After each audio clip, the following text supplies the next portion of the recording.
డబ్బు, అనారోగ్యం, ఉద్యోగం, వ్యాపారం అప్పులతో బాధపడుతున్నారా? వెంటనే జేకేఆర్ గురువు గారికి కాల్ చేసి అపాయింట్మెంట్ తీసుకోండి.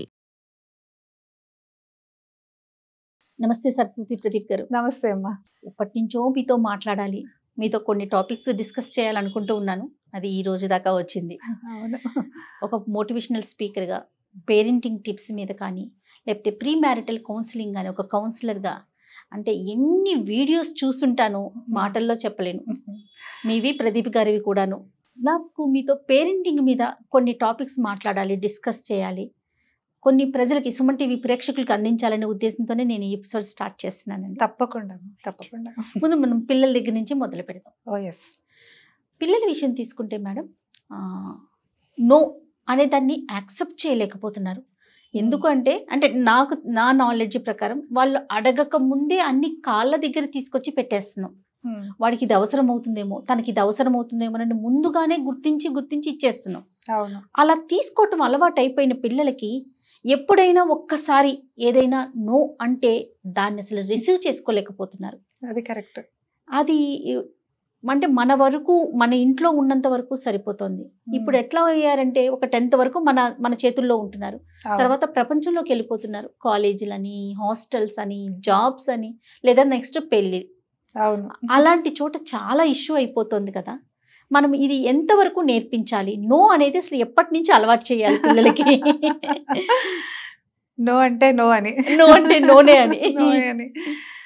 మామూలుగా అయితే ఫస్ట్ అన్నం పెడుతున్నప్పుడు వాడు నోట్లోంచి వచ్చే ఫస్ట్ పదమే నో, వద్దు నో అని. అది మనం నో అన్నప్పుడు వాడు ఎట్లా తీసుకుంటాడు అనేది మనకి ఇప్పుడు తెలుసుకోవాలి. యాక్చువల్గా ఏమవుతుందంటే, ఇది మానవ నైజం. నేను పడ్డాను కష్టం, నా పిల్లలు పడకూడదు అని ప్రతి తల్లిదండ్రులు అనుకుంటారు. పేరెంట్స్ అనేవాళ్ళు, నా చిన్నప్పుడు నేను ఈ కష్టం పడ్డాను, నేను ఆ షూ కొనుక్కోవాలనుకున్నాను, నేను కొనుక్కోలేకపోయాను, నేను ఆ డ్రెస్ వేసుకోవాలనుకున్నాను, వేసుకోలేకపోయాను, నా పిల్లలకి చెయ్యాలి అని ఒక తపన ఉంటుంది. అది సర్వసాధారణం. In the process of that, ఆ కోరిక, ఆ డిజైర్, వాళ్ళకి అటువంటి ఒక ఆశల్లో ఇలాంటి పరిస్థితులు ఉద్భవిస్తున్నాయని అనిపిస్తుంది.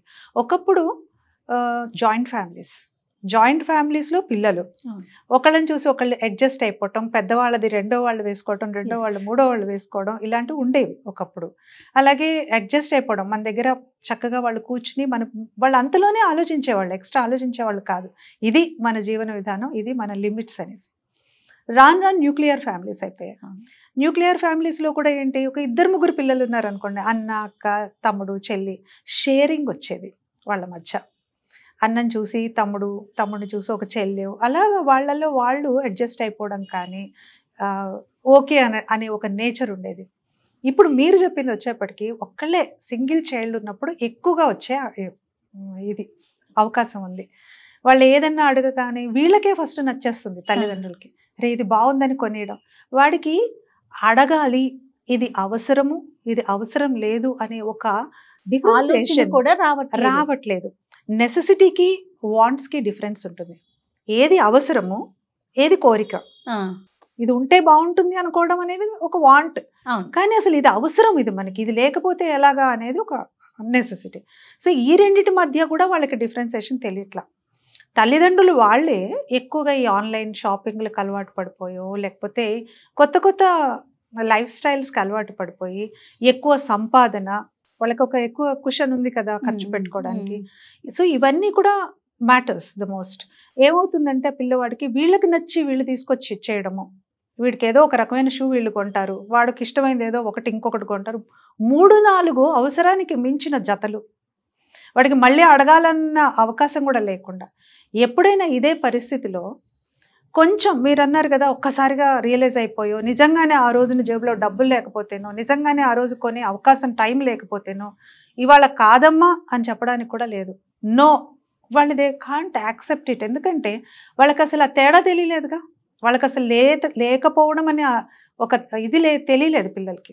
ఎప్పుడూ అబండెన్స్లో ఉండడమే తప్ప ఇది అవసరం, ఇలాంటి అవసరాలు ఉంటాయి, మనకన్నా అండర్ ప్రివిలేజ్డ్ వాళ్ళు ఉన్నారు, వాళ్ళు షూ కాదు కదా చెప్పులు కూడా కొనుక్కోలేని స్థితిలో ఉన్నారు అనే ఒక అవగాహన లేకపోవడం వల్ల వీళ్ళకి ఇక్కడికి తీసుకోలేకపోతున్నారు. చిన్నప్పటి నుంచి కూడా నేనేది పిల్లల్ని కష్టపెట్టమని చెప్పట్లేదు, కానీ కష్టం తెలిసేలా పెంచండి అని చెప్తున్నాను. రైట్. చాలా తేడా ఉందమ్మా.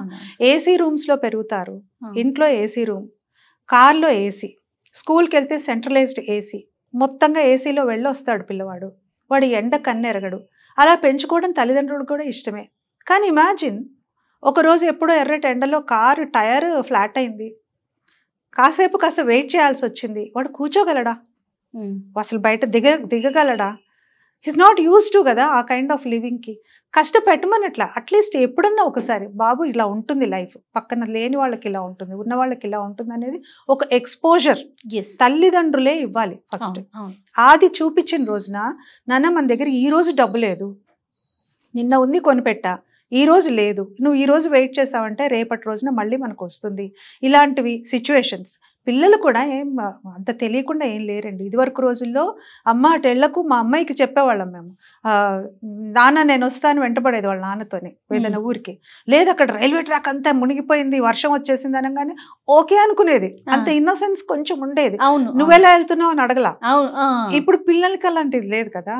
వాళ్ళకి వాళ్ళ లాజిక్ కానీ, వాళ్ళ అనాలిసిస్ కానీ, వాళ్ళ జనరల్ నాలెడ్జ్ కానీ నెక్స్ట్ లెవెల్లో ఉంది. ఇప్పుడు మీరు చెప్పినట్లుగా వర్షం పడింది అనగానే గూగుల్ చేసేస్తున్నారు ఎంత వర్షం పడింది, ఏ రేంజ్ లో ఉంది, మరి మీరు ఎలా వెళ్తారు, ఎన్ని క్వశ్చన్స్ వచ్చేస్తున్నాయి కదండి.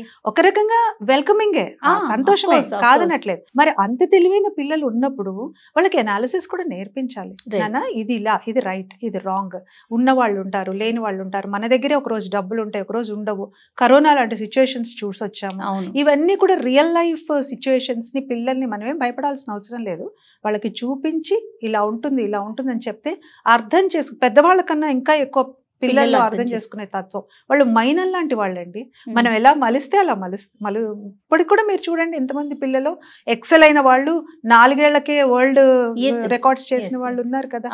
సో ఇట్లాంటి పిల్లలు మంకు పట్టే వాళ్ళు, నో అంటే వినకుండా కావాలని పేచి పెట్టే వాళ్ళకి కొంచెం ముందు నుంచే అవగాహన తల్లిదండ్రుల్లోనే బేసిక్గా రావాలి అని చెప్తున్నాను. ఎందుకంటే మీరు అన్నట్టు 10th తర్వాత వాడు హాస్టల్కి వెళ్తాడు, లేకపోతే హైయర్ స్టడీస్కి వేరే ప్లేస్కి వెళ్తాడు.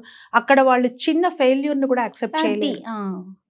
చిన్న ఇక్కడ వచ్చింది వీడు చేసిందే గొప్ప అనుకున్న దగ్గర నుంచి నువ్వు 3rd place లో ఉన్నావు, 4th place లో ఉన్నావు అన్నా కానీ కూడా తట్టుకోలేని స్థితిలోకి వస్తున్నారు. మీరు మొదట్లో ఒక మాట చెప్పారు, అక్క అంటే మన ముందున్న వాళ్ళ దగ్గర నుంచి మనం వస్తువులు తీసుకునే. నేను ఎగ్జాంపుల్ చెప్తాను. నాకు 2 అక్కలు, పెద్దక్క వాడింది రెండో అక్క వాడిన బ్యాగ్ నేను. అట్లా ప్రతిదీ షేరింగ్. అంటే పైనుంచి కింద దాకా ఆ షేరింగ్ అనే ఒక క్వాలిటీ తెలియకుండా ఆటోమేటిక్ గా జరిగిపోయేది. అక్కడ క్వశ్చన్స్ లేవు. అంతే. అక్కది నేను ఎందుకు వాడాలి, లేదా చెల్లిది నేను ఎందుకు వాడాలి అనే క్వశ్చన్ లేదు. తను వేసుకున్న బట్టలు తనకు టైట్ అయిపోతే నెక్స్ట్ నా తర్వాత మా పిన్ని పిల్లలు, పెద్ద, అట్లా కజిన్స్ కూడా ఫాలో అయ్యేది. కానీ ఇప్పుడు ఆ సిస్టమ్ ఎక్కడుందండి? మీరు అన్నట్టు ఒకళ్ళే ఉంటున్నారు, సింగిల్ చైల్డ్స్. వాళ్ళకి ఇంకా షేరింగ్ లేదు. వాళ్ళకి షేరింగ్ ఏంటి, వాళ్ళకి అబండెన్స్. ఒక జత దగ్గర 10 జతలు ఉంటున్నాయి. వాల్యూ తెలియట్లేదు. ముందుగానే అంటే అది అంటే మార్పు అనేది పేరెంట్స్ వైపు నుంచే రావాలంటే ఫస్ట్ పేరెంట్ నుంచే రావాలండి. పేరెంట్సే రావాలి. పేరెంట్స్ నుంచే. నా చిన్నప్పుడు నేను చేయలేకపోయాను, ఇప్పుడు వీడు కావాలి అనుకోవడం వరకు ఓకే, ఒప్పుకుంటాను. కానీ వాడు కూడా పరిపూర్ణంగా ఎదగాలి. ఇప్పుడు మీరు ఒక చిన్న ఎగ్జాంపుల్ చెప్తా అండి. సీతాకోకచిలుక ఎలా అయిందండి? మంచి ఎగ్జాంపుల్. అదెంత ప్యూపా దశ, ఎన్ని దశలు దాటుకుని స్ట్రగుల్ అయ్యి లోపల ఫ్లూయిడ్స్ అన్ని ఫామ్ చేసుకున్న తర్వాత ఎగిరింది. అయ్యో కష్టపడిపోతుందని ముందే కట్ చేస్తే అది ఇంకా జీవితాంతం ఎగరలేదు కదా. ఆ కథ అందరికీ తెలుసు. మరి అలాగే పిల్లలు కూడా అంతే. Let them have that strength in there wings. వాళ్ళ ఆలోచనల్లో కానీ, బాడీలో కానీ, అన్నింటిలో కూడా ఆ స్ట్రెంగ్త్ వాళ్ళకి రావాలి అంటే వాళ్ళకి ప్రతిదీ ఆ స్ట్రగుల్ కానీ, ఆ కష్టం కానీ తెలుసు. అంటే ప్రెసెంట్ అంత నేర్పించట్లేదు అంటారా మీ ఉద్దేశం? ఎందుకు నేర్పించట్లేదండి? చాలా మంది నేర్పించే వాళ్ళు ఉంటారు. కొన్ని చోట్ల మీరు చెప్పింది ఇప్పుడు ఏది మనం ఏ టాపిక్ మాట్లాడినా జయలక్ష్మి గారు, అది కొంత శాతం వరకే. మొత్తం 100% ఇలాగే ఉన్నారు ఇప్పుడు పేరెంట్స్ అనడానికి లేదండి. నేను నా చుట్టూ ఎంతో మందిని చూస్తున్నాను. వాళ్ళు ఎంత బాగా పెంచుతున్నారు పిల్లల్ని, ఆల్రౌండ్ డెవలప్మెంట్ ఇస్తున్నారు. ఒకప్పుడు చదువే మా అప్పుడు చిన్నప్పుడు ఎలా ఉంది, ఇది పాట ఎక్కువసేపు పాడినా, డాన్స్ క్లాస్కి వెళ్తా అన్నా చదువు భంగం అయిపోతుంది అన్న ఫీలింగ్ కదా. ఎప్పుడు కూడా మేమెప్పుడు అలాగా అనుకోలేదు. ఎక్స్ట్రా కరిక్యులర్ యాక్టివిటీస్ డెఫినెట్ గా మన మెయిన్ కరిక్యులంకి కాంప్లిమెంట్ చేస్తాయి, సపోర్ట్ చేస్తాయి. ఇప్పుడు అక్కడ మనం డ్రామాలో డైలాగ్ గుర్తుపెట్టుకున్నాం అంటే ఇక్కడ ఖచ్చితంగా ఒక పైథాగరస్ థియరీ గుర్తుపెట్టుకుంటాం. ఇది మా సిద్ధాంతం. కానీ ఒకప్పుడు అలా లేదు కదా. చదువుకోవాలి, నువ్వు పాటలు నువ్వు యాక్టింగ్ లో అంటే నీకు ఇక్కడ చదువు ర్యాంక్స్ చూసేవారు, ర్యాంక్స్, డాక్టర్లు, ఇంజనీర్లు. కానీ ఇప్పుడు చాలా చేంజ్ వచ్చింది, అన్నిట్లో ఎంకరేజ్ చేస్తున్నారు పిల్లల్ని. తల్లిదండ్రులు టైం పెట్టుకుని వెళ్ళి వాళ్ళకి ప్రాక్టీసులకి తీసుకెళ్తున్నారు, క్లాసుల్లో చేర్పిస్తున్నారు. అందరిని అంటానికి లేదు, ఒక వర్గం వాళ్ళకే మనం మాట్లాడేది. అంతే అంతే, డెఫినెట్ గా. Thank you so much. నమస్తే.